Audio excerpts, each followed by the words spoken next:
இன்றைக்கி வெள்ளிக்கிழமை காலையில் 4 மணிக்கெல்லாம் எழுந்திரிச்சாச்சு. எப்போயும் 5 மணிக்கு தேந்திருப்பேன். இன்றைக்கி 4 மணிக்கே கொஞ்சம் முன்னாடியே எழுந்திரிச்சிடலாம் அப்படின்ட்டு எழுந்திரிச்சிட்டே. ஏன்னா தண்ணி வரும், அதனால் தண்ணியை பிடிச்சிட்டு அப்புறமா சாப்பாடு வைக்க நேரம் கரெக்டாக இருக்கும். இன்றைக்கி காலையில் சிக்கன் பிரியாணி தான் பண்ண போகிறேன். நைட்டே நாங்கள் சிக்கனை வாங்கி ஃப்ரிட்ஜில் வச்சாச்சு. காலையில் பண்ணிட்டா மதியம் ஸ்கூலுக்கும் கொடுத்து விட்டுறலாம்ன்ட்டு இன்றைக்கி சீரக சம்பா அரிசி 1 கிலோ வாங்கியிருக்கோம். அதில் தான் பிரியாணி பண்ண போகிறேன். சிக்கன் பிரியாணி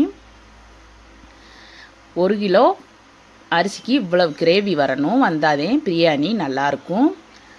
நல்லா சூப்பராக பொலன்னு ஒரு சோறு கூட உடையாமல் பிரியாணி தயாராகிடுச்சு. இந்த பக்கம் சிக்கன் விசேஷ வீட்டுகளில் கொடுப்பாங்களா அந்த மாதிரி இன்றைக்கி கிரேவி சூப்பராக வச்சாச்சு. தயிர் பச்சடி, அப்புறமா அவிச்ச முட்டை, அவ்வளவுதே இன்றைக்கி சாப்பாடு.